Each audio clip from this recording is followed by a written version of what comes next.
The same is true of Karen. Yeah. We watched these auditions on a tape, and then a number of really amazing actresses came in. I'm quite smug about this because early in the day, Piers came up to me and went, "Oh God, we've seen all these brilliant people, but I just don't think we found her. What are we going to do?" And I said, "Don't worry. Her name's Karen Gillan. She's coming in at the end of the day. I'm absolutely convinced it's her." And she walked in this red coat, and she looked amazing, and she was so funny, and she was so good at it. And she walked out the room, and Steve Moffat just jumped up in the air and went, "We found her." And it was a really special moment for all of us.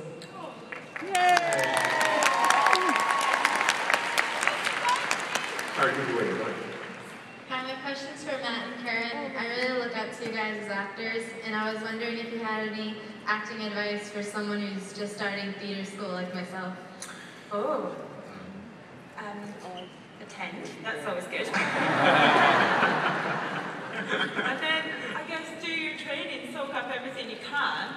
And then read as many plays as you can. Yeah. Read. See as much as you can. See as much theatre as you can. And I think so much of acting is linked to courage and about how you summon your courage. And that's a really interesting thing. Be brave. Bravery is a word. Make brave choices creatively. I mean, everyone has their own path, don't they? So I guess you've got to find that. But you'll figure it out for sure. It's a good luck. Good luck with it. Hello, my name is Melody Williams, and thank you very much for that. My question is about the science behind the show for the director and the writer. Do you do much research? If so, who do you consult?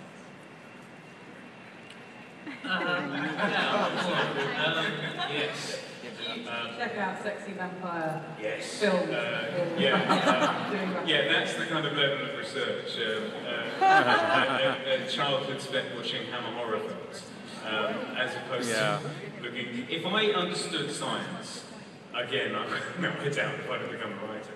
I mean, in a way, Stephen came up with spacey, wacy, timey-wimey. That is a kind of great cover-all thing, because I certainly don't know what I'm talking about in the science-wise. But no, the research is different things. I mean, for the God Complex, I did a lot of research into Greek mythology for reasons that become apparent when you see it.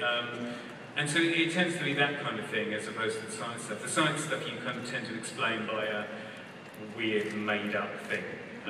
But otherwise, you research the kind of tone, in a way, of the show more than the actual science specifics, I think. Hi. Karen, thank you for the burrito last night. Oh, did you enjoy it? It was fantastic. Oh, good. They handed out. And my question is, I'll just explain on it. They handed out burritos after the Nerds podcast. People who were there. Hardwick said to make sure to say thanks to you guys. He said he forgot to. So. Oh yeah. Chris Hardwick, what a cool guy he is. When you read about the Fez, did that just seem like a funny line at the time, or did you have any idea that it would be this huge thing sweeping fandom? Fezes are sweeping fandom? Yes. Yes.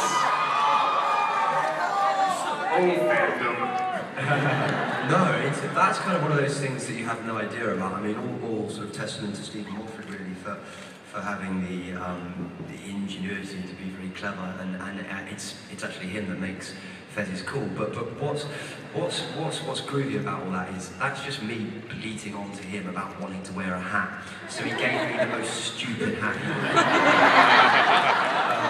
Now everyone's wearing it. And he reinvented it. Isn't it? It's only on screen for a really short period of time. Because River blows it up. Yeah. It's really hot on you. Oh, that annoyed me. I was like, whoa, Fez! And then River blows it up. Yeah. Damn him. But now it's all about the Stetson. You wear the Stetson. And bow ties? Bow ties. Yes.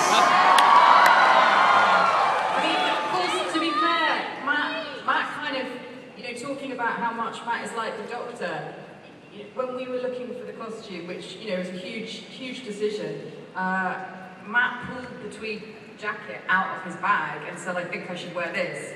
And then he pulled the bow tie out of his bag and we all went, no! And then I went You went away, didn't you? I went out You there went for a away. few minutes and came back and everyone was looking a bit anxious saying, show Beth, do it again, Matt. And he put the bow tie on. It just clicked. And you know, that was Matt. He came up with it all. So Well, if he thinks a hat's going to work, it's worth trying.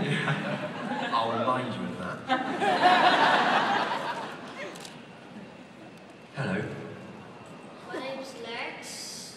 I'd like to ask, why did you make the sound of the TARDIS something like... Good TARDIS sound, man. Yeah, why? Well, there's a reference to that in one of your early episodes, isn't there, where you say you like that sound and River says it's not supposed to. Yeah, it's. I mean, you know, that came long before our tenure, but Stephen reinvented it in quite a funny way. That actually the Doctor's flying it wrong and he's leaving the brakes on, and River comes in and that's when he's sort of screeching to a halt, and you know, so that's why it makes that sound, because brakes on. But then also it still makes that sound. So it never change. Yeah. You know, that's a question for a Doctor of old, I think. That's a good question. I'm going to find that out, actually. Stephen would have a good answer to that, I'm sure. It is part of that really compelling just iconography all around the show, just the blue box, the sound it makes. Yeah. The sort of things that you can go back to as touchstones that end up having so much resonance after all this. I think basically all of that, the theme tune, the design of the Daleks, the design of the choice of the blue box is just a testimony to just the amazing people that worked on it in that first series in 1963. Because the whole proper visionary people. Yeah, I mean, that holds together. Like BBC Radiophonic Workshop doing weird electronic music, and it's supposedly the most popular television tune of all time or something. Yeah, I mean, it's certainly up there. It's brilliant. The theme tune is And for its brilliant. time as well. Yeah. The 60s, that was so creative. Hey. Hi, Matt. Hi. I was just wondering from everybody, why do you keep killing Rory? That's a good question. Poor old Arthur can't be here today. He's working. Which He's at the Globe, though. is a shame. Why do we keep killing Rory? It's kind of the Kenny of the He show. dies really well.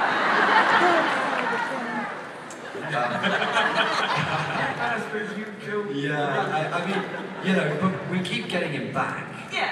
That's what's great. And he learns a lot every time he dies, doesn't he? Yeah. You know, And that, you know, the guy that waited, you know, Amy could not marry him after he waited 2,000 years.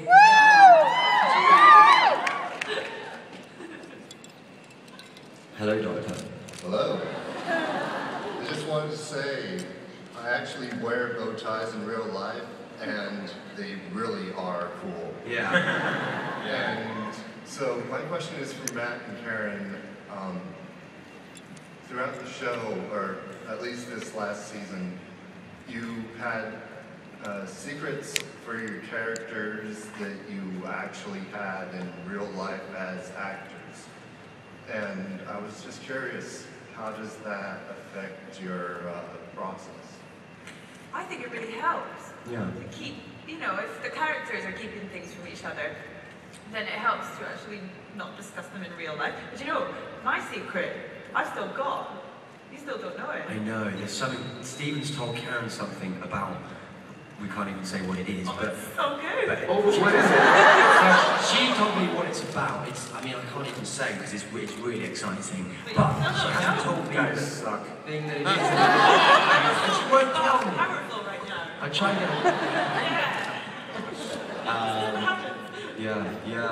but it's, you know, that was really interesting because Alex, as River knew, and there was something interesting and frustrating about it.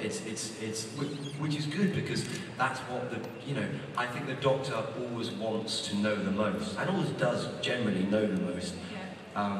So it was interesting from Stephen, and I hope it translated onto the screen. Good question.